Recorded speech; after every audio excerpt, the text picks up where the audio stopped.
Baik, Assalamualaikum warahmatullahi wabarakatuh. Alhamdulillah, pertama-tama marilah kita panjatkan dulu puja serta syukur kita kepada Allah Subhanahu wa taala yang mana telah memberikan nikmat yang tak terhitung-hitung. Salawat serta salam semoga selalu tercurah limpahkan kepada junjungan kita yakni Habibana wa Nabiana Kanjeng Nabi Muhammad sallallahu alaihi wasallam, kepada para keluarganya, kepada para sahabatnya, kepada para tabiin-tabiinnya, dan mudah-mudahan sampai kepada kita selaku umatnya, amin ya rabbal alamin. Baik, seperti yang telah Bapak sampaikan di pertemuan sebelumnya, di mana tema kali ini, tema pembelajaran kita kali ini masih sama dengan tema sebelumnya, yakni meneladani peran ulama yang ada di Indonesia.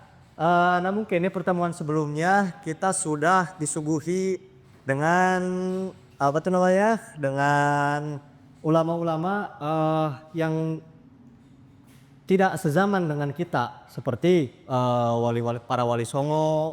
Nah, untuk di materi yang sekarang seperti yang Bapak sampaikan, yang telah Bapak sampaikan, nah materi yang sekarang adalah mengenai ulama yang kontemporer, ulama yang aya keneh gitulah cek urang mah, aya keneh jumeneng keneh gitu nya. Tah, seperti misalkan Bapak juga kemarin kan memberikan tugas untuk memilih atau kalian mencari ulama yang kalian idolakan. Misalkan saya mengidolakan Buya Yahya atau mengidolakan siapa. Nah, boleh coba dulu dari yang ujung sebelah sana, Kang Aep, siapa ulama yang Anda gemari dan Anda idolakan? Habib Bidin, oke. Yang sebelah sana ada, Habib Syekh, oke, Syekh Romania, oke. Selanjutnya yang di sana ada Habib Lutfi, oke, ada Habib Lutfi. Nah, mungkin banyak sekali ulama-ulama kontemporer atau ulama-ulama pada saat ini yang menyebarkan ajaran Islam yang bisa kita teladani gitu. Banyak sekali ulama yang bisa kita teladani gitunya. Mungkin dari teman-teman, kenapa sih kita harus mendekatkan diri kepada ulama? Kenapa kita harus meneladani sikap para ulama? Coba ada yang bisa jawab di sini? Oh, tidak ada. Oke, kalau seperti itu ada satu syairan yang dikarang oleh Abah Adang gitu ya, Abah Cipulus gitu, yang dikarang oleh Abah Cipulus yang berjudul Dawuh Nabi di bait keduanya. Mengatakan seperti ini. Dawuh Nabi saha jalma pipisahan ti ulama hingkir mana ngajauhan, maka pae hatena eta jalma teh jeung lolong tina poat ka Gusti Allah. Nah, dari syairan yang dikarang oleh Abah Cipulus kita bisa dapat ilmu baru tuh, bahwa bahwa kita gitu ya, mendekatkan diri kepada ulama itu meminimalisir gitu ya, meminimalisir agar kita tidak buta hati. Kenapa kita harus mendekatkan diri kepada seorang alim ulama? Yang pertama, karena dalam diri seorang alim ulama itu memiliki ilmu yang dimana cek paribahasa nagenya gitunya, al ilmu nur gitu sana, ilmu teh cahaya gitu. Maka karena itu kita harus mendekatkan diri kepada para alim ulama. Nah, itu dia salah satu alasannya. Dan juga lagi memang para alim ulama ini sudah terbiasa untuk mengimplementasikan ilmu-ilmu pengetahuan, mengintegrasikan ilmu-ilmu pengetahuan kepada kehidupan mereka sehari-hari. Sabab geringan cek dina sapalih kaul mah geringannya al ilmu pisudur, lapis sutur gitu ya. Ilmu teh aya dina jero dada gitu. Ilmu teh berarti hartina, mun ilmu aya dina jero dada, hartosna urang teh kudu ngahirupkeun ilmu pengetahuan teh lain ku sebatas teori, tetapi oge kudu jeung praktekna gitu nya.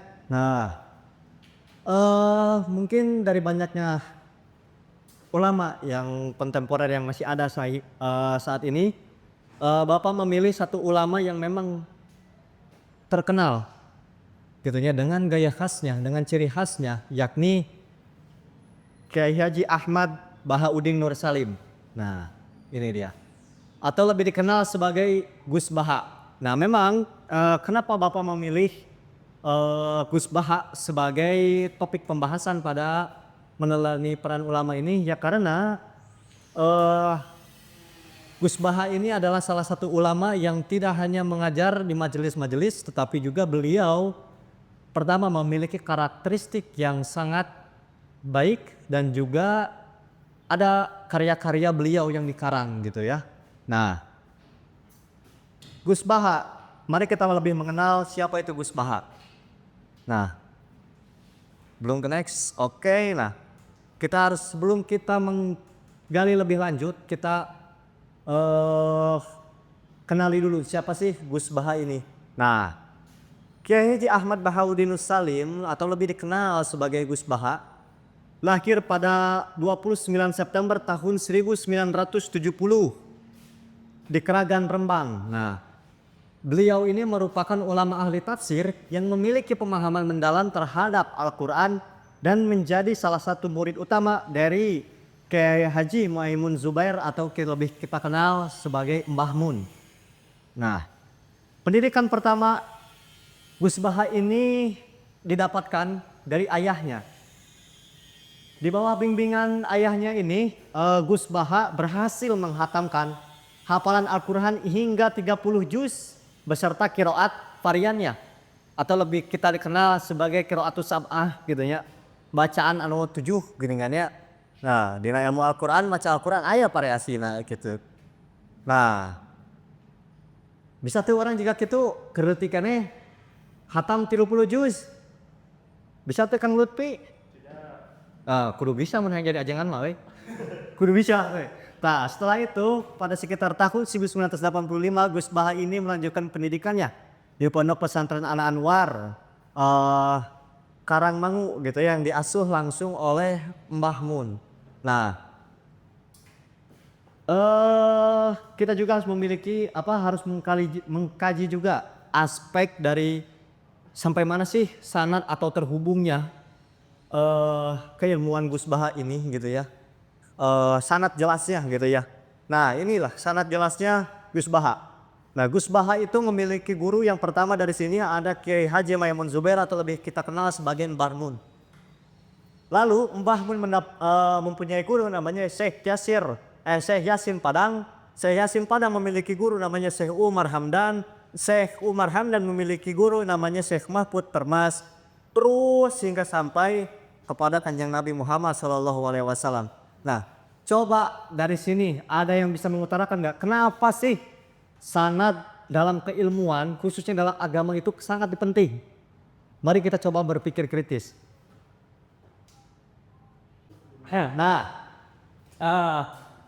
Sanad itu diperlukan karena agama itu tidak bisa menurut saya gitu. Sanad itu diperlukan, sanad dalam ilmu keagamaan itu diperlukan karena ilmu agama itu tidak bisa menurut saya.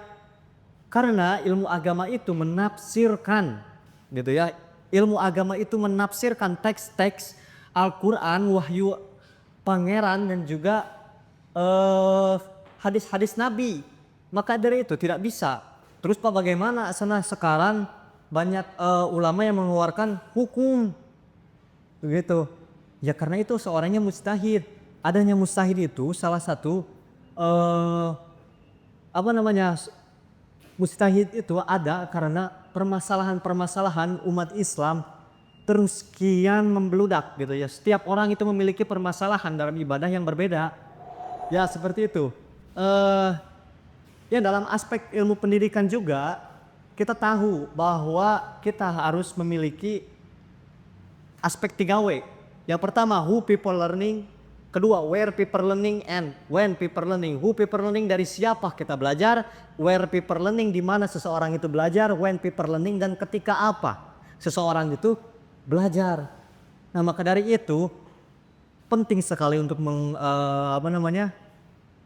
menggali aspek dari siapa sih guru kita, siapa sih gurunya guru kita. Nah, mungkin sampai di situ ada pertanyaan dari adik-adik semua. Jika tidak ada, kita langsung masuk kepada karya ilmiah dari Gus Baha ini. Nah, jadi seperti yang Bapak tadi telah ceritakan bahwa karya ilmiah Gus Baha ini tidak hanya majelis taklim gitu, tidak hanya seperti ulama-ulama pada umumnya gitu ya, maksudnya tidak seperti ulama-ulama kontemporer yang ada saat ini. Gus Baha ini suka juga mengkarang kitabnya sendiri. Nah, yang pertama kitab karangan beliau adalah ini dia, Hifduna lil Hada al Mushaf. Nah, kitab Hifduna lil Hada al Mushaf ini merupakan karya ringkasan Gus Baha dari kitab Al-Muqni karya Abu Amr Ad-Dani yang menjelaskan kaidah penulisan mushaf berdasarkan Rasam Usmani. Nah, Rasam Usmani itu adalah madhab Al-Quran yang sering kita pakai. Jadi mushaf Al-Quran yang sering kita pakai pada saat ini, atau bahkan gitunya mazhab Rasam Usmani ini adalah yang paling luas di dunia gitu ya, yang sering dipakai di dunia adalah rasam dari Usmani ini. Nah, lalu yang kedua karya dari Gus Baha ini ada Khazanah Andalus. Nah, Khazanah Andalus ini merupakan karya yang mengangkat kejayaan peradaban Islam di Spanyol melalui kajiannya terhadap Alfiyah Ibnu Malik, sebuah karya gramatika Arab berbentuk nadom atau puisi. Nah, jadi sebetulnya bisa dilihat ya dari sini juga Gus Baha telah memiliki kecerdasan yang luar biasa seperti itu. Dari sini kita bisa melihat lah nadom Alfiyah yang memang segitu ribet nah gitunya, bahkan hese ti hafalna gitunya, dina kahapalna gampang poho gitu. Nadom Alfiyah teh mampu diringkas dengan sangat tipis oleh Gus Baha ini. Oke, selanjutnya ada Tafsir Al-Quran UII. Nah, Gus Baha juga merupakan salah satu ulama ahli tafsir seperti yang tadi telah dikatakan. Nah, beliau ini juga termasuk kepada tim Tafsir Al-Quran UII atau Universitas Islam Indonesia gitu ya. Nah, jadi kitab ini tuh ada 10 jilid gitu, ada 10 jilid. Semua ditafsirkan dari juz 1 sampai juz 30. Jumlahnya ada 10 jilid dari karya Gus Baha ini. Nah, selanjutnya, nah ini dia. Waduh, lagrag. Dari tadi sekian banyak karya Gus Baha, biografi Gus Baha yang telah Bapak ceritakan, tentunya pasti ada hal yang dapat dipelajari dari Gus Baha. Ada hal yang dapat dipetik dari Gus Baha gitu ya. Apalagi mengingat Gus Baha ini memang tengah viral di sosial media gitu ya. Mengambil alih FYP kita gitu. Nah, yang pertama, Gus Baha ini, hal yang bisa kita pelajari dari Gus Baha adalah ilmu sebagai pusat kehidupan. Gus Baha sering kali gitu ya didapati beliau ini tidak lepas dari kitab gitu ya. Tidak lepas dari kitab. Itu membuktikan bahwa Gus Baha ini memang care terhadap ilmu pengetahuan.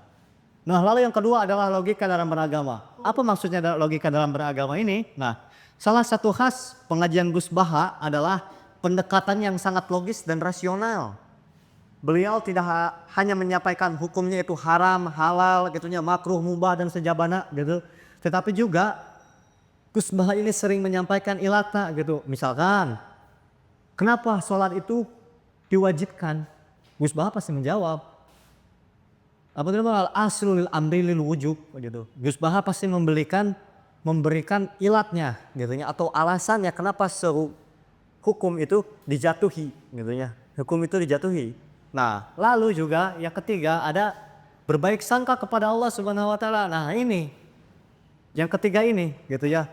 Biasanya orang misalkan orang sadayana mau nonton gitu video-video Gus Baha, sok asa gampang gitu asup karena surga adanya, asa gampang gitu asup ke surga teh. Nah, iya, karena memang husnudon gitu ya, husnudon kepada Allah Subhanahu wa taala. Nah, nya sing yakin we panan geuningannya dina surat ayat sabaraha Al-Baqarah geuningan Bapak hilap deui la yukallifullahu nafsan illa wus'aha. Pangeran mah moal mere cobaan anu hambana sakian-kian moal kiat gitu. Lalu next lagi. Nah, lalu karakter apa atau sifat apa yang bisa kita pelajari juga dari Gus Baha? Selain dari sisi kehidupan keilmuannya, nah Gus Baha ini memang memiliki karakteristik atau sifat yang luar biasa. Salah satunya yang pertama adalah zuhud.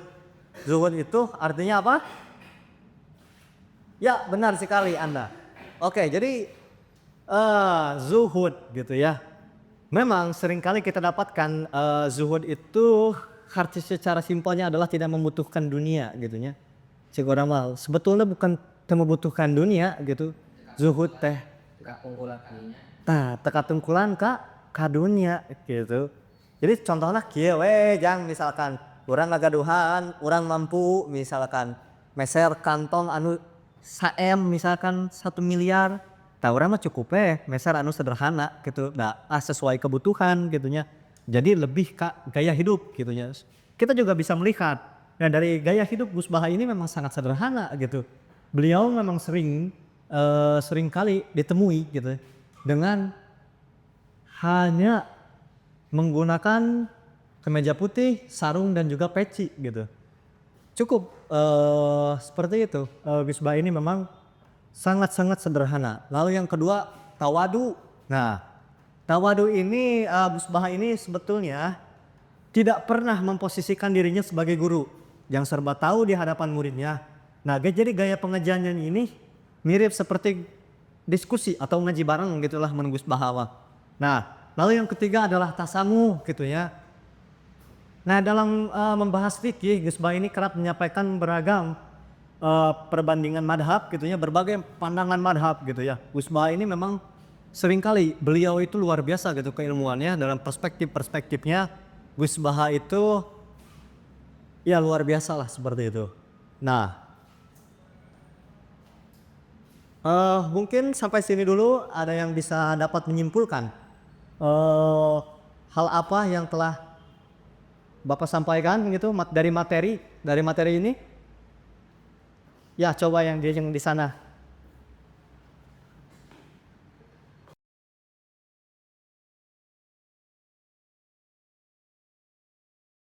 Ya, jadi seperti itu bagus sekali Kang Saeb yang telah menyimpulkan.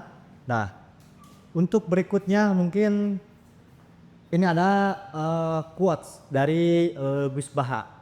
Ilmu itu yang membuat kita bisa menghargai orang lain.